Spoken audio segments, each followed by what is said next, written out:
ਤੇ ਉਹਨਾਂ ਨੂੰ ਹੀ ਅੱਗੇ ਉਹਨਾਂ ਦੀ ਤੀਸਰੀ ਪੀੜ੍ਹੀ ਜਿਹੜੀ ਉਹਦਾ ਸ਼ਾਇਦ ਹੀ ਬਹਾਨ ਆਪਣੇ ਮਾਂ ਪਿਓ ਵਰਗਾ।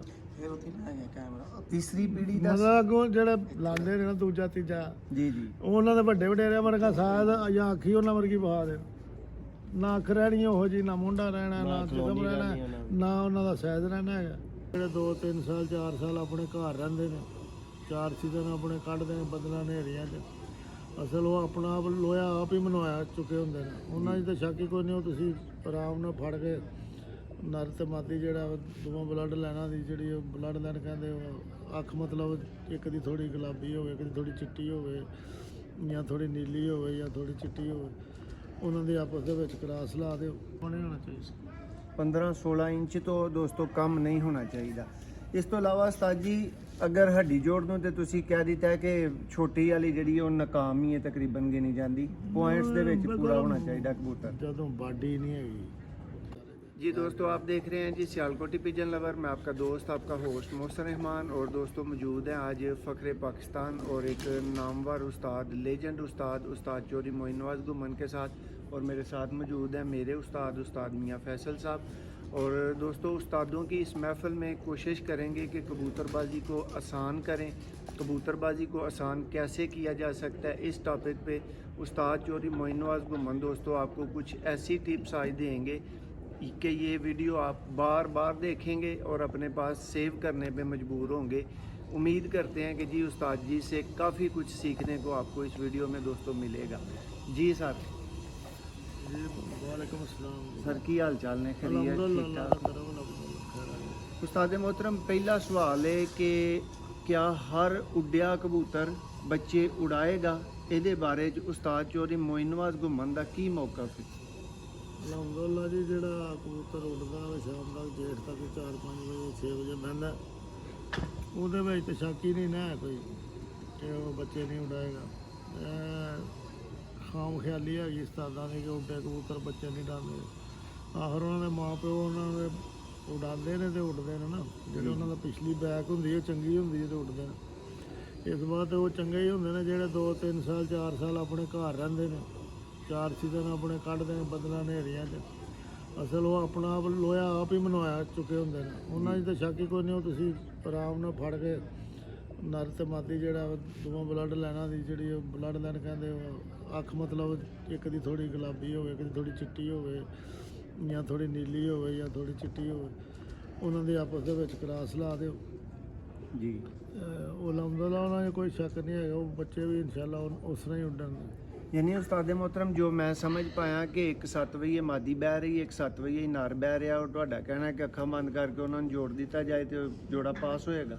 ਨਹੀਂ, ਇੱਕ ਨਸਲ ਨਹੀਂ ਹੋਣੀ ਚਾਹੀਦੀ, ਨਸਲ ਕ੍ਰਾਸ ਹੋਏ ਤਾਂ ਨਸਲ ਕ੍ਰਾਸ ਹੋਏ ਤੇ ਫਿਰ ਅੱਖਾਂ ਬੰਦ ਕਰਕੇ ਵੀ ਜੋੜਾ ਲੱਗੇਗਾ। ਉਸਤਾਦ ਜੀ ਥੋੜਾ ਜਿਹਾ ਮੈਨੂੰ ਵਜ਼ਾਹਤ ਦੇਵੋ, ਮੇਰੇ ਭਰਾਵਾਂ ਲਈ ਵੀ ਜਿਹੜੇ ਵੇਖ ਰਹੇ ਨੇ ਉਹਨਾਂ ਲਈ ਆਸਾਨੀ ਪੈਦਾ ਕਰੋ ਕਿ ਉਸਤਾਦ ਜੀ ਅਗਰ ਉਹ ਦੋਵੇਂ ਹੀ ਤੇਜ਼ ਪਰੇ ਹੋਏ, ਠੀਕ ਹੈ? ਲਾਣਾ ਹੀ ਨਹੀਂ ਨਾ, ਮੈਂ ਤਾਂ ਪਹਿਲਾਂ ਕਹਿੰਦਾ ਇੱਕ ਬਲੱਡ ਨਹੀਂ ਹੋਣਾ ਚਾਹੀਦਾ। ਨਹੀਂ ਬਲੱਡ ਇੱਕ ਨਾ ਹੋਏ ਉਸਤਾਦ ਜੀ, ਇੱਕ ਡੱਬ ਵਾਲੇ ਹੋਈ ਜਾਣ। ਉਹ ਕੋਈ ਮਸਲਾ ਨਹੀਂ, ਤੇਜ਼ ਹੋਣਗੇ ਤੇ ਚੰਗਾ ਹੈ ਨਾ, ਤੇ ਤਾਂ ਹੀ ਉੱਡਣੇ ਨੇ। ਤੇ ਉਸਤਾਦ ਜੀ ਅੱਗੋਂ ਜ਼ਿਆਦਾ ਬਰੀਕ ਪਰ ਨਹੀਂ ਕਰ ਜਾਣਗੇ? ਨਹੀਂ, ਕੱਖ ਵੀ ਨਹੀਂ ਹੋਣਾ, ਚੰਗੇ ਕੱਢਣਗੇ ਪਰ, ਹੋਰ ਚੰਗੇ ਪਰ ਬਲਕਿ ਬਣਨਗੇ। ਜਿਹੜੇ ਤਾਕਤਵਰ ਹੁੰਦੇ ਨੇ ਉੱਡੇ ਕਬੂਤਰ, ਉਹ ਬੱਚੇ ਕੱਢਦੇ ਨੇ ਜੀ, ਉਹਨਾਂ ਦੀ ਇੱਕ ਆਪਣੀ ਗਰੋਥ ਹੁੰਦੀ ਹੈ, ਪਾਵਰ ਹੁੰਦੀ ਹੈ। ਉਸਤਾਦ ਜੀ क्या अगर छोटी हड्डी वाला एक उड्डिया है और एक लंबी हड्डी वाला उड्डिया है, ठीक है, उन्होंने दोनों ਨੂੰ ਵੀ ਫਿਰ ਇਸੇ ਹੀ ਫਿਲਾਸਫੀ ਦੇ ਤਹਿਤ ਜੋੜਾ ਲਾਇਆ ਜਾ ਸਕਦਾ ਹੈ? ਛੋਟੀਆਂ ਹੱਡੀਆਂ ਨੇ ਕੀ ਉੱਡਣਾ ਹੈਗਾ, ਸਾਰੇ ਉੱਡਣਾ ਦੇ ਲੰਮੀਆਂ ਹੱਡੀਆਂ ਨੇ, ਕੱਦ ਜਿਨ੍ਹਾਂ ਦੇ ਲੰਮੇ ਨੇ ਉਹਨਾਂ ਹੀ ਉੱਡਣਾ ਹੁੰਦਾ। ਛੋਟੇ ਕਬੂਤਰ ਨੇ ਕੀ ਉੱਡਣਾ ਹੈਗਾ? ਜਿਨ੍ਹਾਂ ਦਾ ਸ਼ਾਇਦ 15-16 ਇੰਚ ਹੈਗਾ, ਜਿਨ੍ਹਾਂ ਕਬੂਤਰਾਂ ਦਾ ਉਹ ਹੀ ਹਵਾਵਾਂ ਹਨੇਰੀਆਂ 'ਚ ਘਰ ਆਉਂਦੇ ਨੇ ਜੀ। ਤੇ ਜਿਨ੍ਹਾਂ ਦਾ ਸ਼ਾਇਦ ਹੀ 10 ਇੰਚ 12 ਇੰਚ ਦਾ, ਉਹਨਾਂ ਨੇ ਕੀ ਵਿਚਾਰੇ ਕਰਨਾ, ਉਹਨਾਂ ਦਾ ਬਾਅਦ ਚੋਂ ਕੋਈ ਰਿਹਾ ਥੋੜ੍ਹੀ ਬਣਾ ਜਾ। ਯਾਨੀ ਜਿਹੜਾ ਸਾਲਾਂ ਤੱਕ ਕਬੂਤਰ ਉੱਡਣਾ ਹੁੰਦਾ ਹੈ ਉਸਤਾਦ ਜੀ, ਉਹ ਸਾਈਜ਼ 'ਚ ਥੋੜਾ ਜਿਹਾ ਵੱਡਾ ਹੋਣਾ ਚਾਹੀਦਾ? ਕਮ ਸੇ ਕਮ 15-16 ਇੰਚ ਤੋਂ ਕਮ ਨਹੀਂ ਹੋਣਾ ਚਾਹੀਦਾ। 15-16 ਇੰਚ ਤੋਂ ਦੋਸਤੋ ਕਮ ਨਹੀਂ ਹੋਣਾ ਚਾਹੀਦਾ। ਇਸ ਤੋਂ ਇਲਾਵਾ ਉਸਤਾਦ ਜੀ ਅਗਰ ਹੱਡੀ ਜੋੜ ਨੂੰ ਤੇ ਤੁਸੀਂ ਕਹਿ ਦਿੱਤਾ ਕਿ ਛੋਟੀ ਵਾਲੀ ਜਿਹੜੀ ਉਹ ਨਾਕਾਮ ਹੀ ਹੈ, ਤਕਰੀਬਨ ਗਿਣੀ ਜਾਂਦੀ, ਪੁਆਇੰਟਸ ਦੇ ਵਿੱਚ ਪੂਰਾ ਹੋਣਾ ਚਾਹੀਦਾ ਕਬੂਤਰ। ਜਦੋਂ ਬਾਡੀ ਨਹੀਂ ਹੈਗੀ, ਸਟਰਕਚਰ ਹੀ ਨਹੀਂ ਪੂਰਾ, ਛੋਟੇ ਨੇ ਕੀ ਕਰਨਾ ਹੈ? ਤੇ ਉਸਤਾਦ ਜੀ ਫਿਰ ਜਿਹੜਾ ਬਲੱਡ ਲਾਈਨ ਨਾਲੋਂ ਕਿਹਾ ਜਾਂਦਾ ਹੈ ਕਿ ਯਾਰ ਚੰਗਾ ਬਲੱਡ ਹੀ ਹੁੰਦਾ ਹੈ, ਉਹ ਬਲੱਡ ਬਲੂਡ ਨਹੀਂ ਹੁੰਦਾ ਚੰਗਾ ਬਾਬਾ, ਪਰ ਉਹਨਾਂ ਦੀ ਪਰਫੈਕਸ਼ਨ ਵੇਖਣੀ ਹੈ, ਉਹਦਾ ਚਿਹਰਾ ਵੇਖਣਾ ਹੈ, ਉਹਦੀ ਸ਼ਕਲ ਵੇਖਣੀ ਤੇ ਪਰ ਵੇਖਣਾ, ਉਹਦੀ ਲੰਬਾਈ ਵੇਖਣੀ ਹੈ। ਹੁਣ ਬਲੱਡ ਇੱਕ ਚੰਗਾ ਹੈ ਤੁਹਾਡੇ ਕੋਲ, ਮਿਸਾਲ ਤੋਂ ਇੱਕ ਨਸਲ ਹੈ ਤੁਹਾਡੇ ਕੋਲ ਚੰਗੀ ਹੈ ਬਲੱਡ, ਉਹਨੂੰ ਨਸਲ ਨੂੰ ਬਲੱਡ ਕਹੋਗੇ ਨਾ, ਜਿਹੜੀ ਇੱਕ ਤੁਹਾਡੇ ਕੋਲ ਨਸਲ ਹੈ ਉਹ ਬਲੱਡ ਹੋ ਗਿਆ। ਹੁਣ ਉਹਨਾਂ ਨੂੰ ਤੁਸੀਂ ਆਪਸ ਵਿੱਚ ਲਾ ਕੇ ਮੈਨੂੰ ਰਿਜ਼ਲਟ ਦੇ ਕੇ ਵਿਖਾਓ, ਨਹੀਂ ਆਏਗਾ ਕਦੀ ਵੀ ਨਹੀਂ ਆਏਗਾ। ਖੜਾ ਪਾਣੀ ਬਹੁਤ ਮਾਰ ਜਾਂਦਾ ਹੈ, ਜਿਹੜਾ ਖੜਾ ਪਾਣੀ ਹੈ ਉਹ ਛੱਪੜ ਦਾ ਪਾਣੀ ਉਹ ਕਦੀ ਵੀ ਖੁਸ਼ਬੂ ਨਹੀਂ ਦਿੰਦਾ।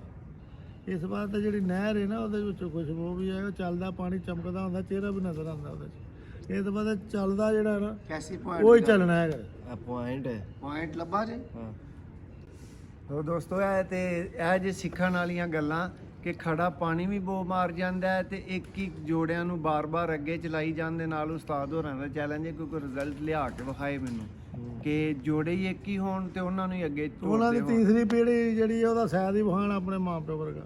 ਫਿਰ ਉੱਥੇ ਨਾ ਹੈ ਕੈਮਰਾ ਤੀਸਰੀ ਪੀੜ੍ਹੀ ਦਾ ਮਤਲਬ ਅੱਗੋਂ ਜਿਹੜੇ ਲਾਉਂਦੇ ਨੇ ਨਾ ਦੂਜਾ ਤੀਜਾ, ਜੀ ਜੀ, ਉਹਨਾਂ ਦੇ ਵੱਡੇ ਵਡੇਰਿਆਂ ਵਰਗਾ ਸ਼ਾਇਦ ਜਾਂ ਅੱਖੀ ਉਹਨਾਂ ਵਰਗੀ ਵਹਾ ਦੇਣ, ਨਾ ਅੱਖ ਰਹਿਣੀ ਉਹੋ ਜੀ, ਨਾ ਮੁੰਡਾ ਰਹਿਣਾ, ਨਾ ਜਿਸਮ ਰਹਿਣਾ, ਨਾ ਉਹਨਾਂ ਦਾ ਸ਼ਾਇਦ ਰਹਿਣਾ ਹੈਗਾ। ਸਭ ਕੁਝ ਖਰਾਬ ਇਨਬਰੀਡ ਹੁੰਦੇ ਆ ਜਾਣਾ, ਉਹਨਾਂ ਖਰਾਬ ਹੁੰਦੇ ਆ ਜਾਣਾ, ਬਟੋਲ ਹੁੰਦੇ ਆ ਜਾਣਾ, ਬਾਅਦ ਚ ਐਂ ਫਿੱਡੇ ਹੋ ਕੇ ਪਿਆ ਟੁਰਨਾ, ਹੋਰ ਕੁਝ ਵੀ ਨਹੀਂ। ਸਾਜੀ ਤੁਸੀਂ ਲਫ਼ਜ਼ ਬੋਲਿਆ ਇਨ ਬਰੀਡ, ਅਗਰ ਇਨ ਬਰੀਡ ਇੱਕ ਕਬੂਤਰ ਬਹੁਤ ਅੱਛਾ ਮੈਨੂੰ ਕਿਤੇ ਮਿਲ ਗਿਆ ਤੇ ਕਨਫਰਮ ਮੈਨੂੰ ਹੋ ਗਿਆ ਕਿ ਜੀ ਇਹ ਮੋਇਨ ਨਵਾਜ਼ ਸਾਹਿਬ ਦੇ ਘਰ ਦਾ ਹੀ ਕਬੂਤਰ ਹੈ, ਕਿਸੇ ਤਰੀਕੇ ਡਿੱਗ ਗਿਆ ਹੀ 7ਵੇਂ ਸਾਲ ਡਿੱਗ ਗਿਆ, 5ਵੇਂ ਡਿੱਗ ਗਿਆ ਤੇ ਮੇਰੇ ਉਹ ਹੱਥ ਆ ਗਿਆ, ਲੇਕਿਨ ਕਬੂਤਰ ਉਹ ਇਨ ਬਰੀਡ ਹੈ।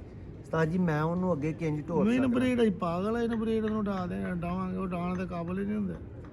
ਅਸੀਂ ਕ੍ਰਾਸ ਕਰਨਾ ਤੇ ਡਾਣਾ। ਉਸਤਾਦ ਜੀ ਮੈਂ ਚੋਰੀ ਕੱਢ ਲਿਆ ਤੁਹਾਡਾ, ਫੇਰ ਚੋਰੀ ਕੱਢ ਲਿਆ ਤੇ ਅੱਗੋਂ ਜਾ ਕੇ ਕ੍ਰਾਸ ਹੀ ਕਰਨਾ ਜੇ ਕਿ ਉਹਨੂੰ ਸਾਡੇ ਕੋਲ ਹਮਾਦੀ ਤੇ ਨਹੀਂ ਚੋਰੀ ਕੀਤੀ, ਨਾਰੀ ਕੀਤਾ ਜੇ ਜੀ, ਤੇ ਮਾਦੀ ਤੇ ਹੋਰ ਹੀ ਕੋ ਲਾਓਗੇ ਨਾ, ਹੋਰ ਕਿਸੇ ਦੀ ਚੋਰੀ ਕਰ ਨਹੀਂ ਉਸਤਾਦ ਜੀ ਇਨ ਬਰੀਡ ਕਬੂਤਰ ਨੂੰ ਅੱਗੋਂ ਫਿਰ ਮੈਂ ਸਿੱਧਾ ਕਿਸ ਤਰ੍ਹਾਂ ਕਰਾਂ? ਸਿੱਧਾ ਉਹਨੂੰ ਕਰਨ ਵਾਸਤੇ ਦੂਸਰੀ ਨਸਲ ਲਾਣੀ, ਜਦੋਂ ਤੁਸੀਂ ਬਾਹਰ ਦਾ ਪੜ ਪਾ ਲੈਣਾ, ਹੋਰ ਵੀ ਕੁਝ ਵੀ ਨਹੀਂ ਕਰਨਾ। ਬਾਹਰ ਦਾ ਪਰ ਪਾਣਾ। ਇਸ ਤੋਂ ਬਾਅਦ ਦੋਸਤੋ ਮਜ਼ੀਦ ਤੁਹਾਡੇ ਵਾਸਤੇ ਹੁਣ ਅੱਛੀ ਇਹ ਨਾ ਇਹਨਾਂ ਕੋਲ ਚੂਹੇ ਕਬੂਤਰ ਨੇ ਖਾਲਸ, ਮੂੰਹ ਵੀ ਉਹਨਾਂ ਦੇ ਬੜੇ ਸੋਹਣੇ ਨੇ, ਜਿਹੜਾ ਵੇਖੇਗਾ ਲੰਮਾ ਪੈ ਜਾਏਗਾ ਉਡਾ ਕੇ ਬਾਹਰ। ਜਿੰਨਾ ਚਿਰ ਉਹਨੇ ਕ੍ਰਾਸ ਨਹੀਂ ਪੈਣਾ, ਉਹਨਾਂ ਦੀ ਵਾਪਸੀ ਨਹੀਂ ਬਣਦੀ, ਉਹਨਾਂ ਨੇ ਉਂਝ ਹੀ ਲੰਮੇ ਪੈ ਫਿਰਨੇ ਡਾਰ ਦੇਣਗੇ ਪਰ ਫੋਰਗ ਹੋ ਜਾਣਗੇ, ਆਣਗੇ ਨਹੀਂ ਘਰ। ਇੰਨੀ ਤੇਜ਼ੀ ਹੈਗੀ। ਜਿੰਨਾ ਚਿਰ ਉਹਨਾਂ ਦੇ ਵਿੱਚ ਜਿਹੜੀਆਂ ਕਮੀਆਂ ਹੈਗੀਆਂ ਨੇ ਉਹ ਨਹੀਂ ਕੱਢਣੀਆਂ ਤੁਸੀਂ, ਉਹਨਾਂ ਚਿਰ ਉਹਨਾਂ ਕੋਲ ਤੁਸੀਂ ਰਿਜ਼ਲਟ ਨਹੀਂ ਲੈ ਸਕਦੇ। ਨਾ ਨਹੀਂ ਪਾ ਤੁਸੀਂ ਤਸਵੀਰ ਤਾਂ ਬਣਾ ਸਕਦੇ ਹੋ, ਸੋਹਣਾ ਤੇ ਬਹਾ ਸਕਦੇ ਹੋ, ਸੋਹਣਾ ਬੜਾ, ਪਰ ਉਹ ਰਿਜ਼ਲਟ ਨਹੀਂ ਬਹਾ, ਥੱਲੇ ਟਾਈਮ ਨਹੀਂ ਤੁਸੀਂ ਲਿਖ ਸਕਦੇ ਉਹਦੇ ਕਿ ਇਹ 7:45 ਜੇਲ੍ਹ 'ਚ ਬੈਠਾ ਸੀ, ਤੇ ਨਾ ਹੀ ਅੱਜ ਤੱਕ ਲਹਾਇਆ ਇਨ ਬਰੀਡ ਵਾਲੇ ਕਿਸੇ ਕਬੂਤਰ ਨੇ। जी दोस्तों बहुत अहम पॉइंट्स और बहुत अहम टिप्स उस्ताद हाजी मोइन नवाज घुमन साहब की तरफों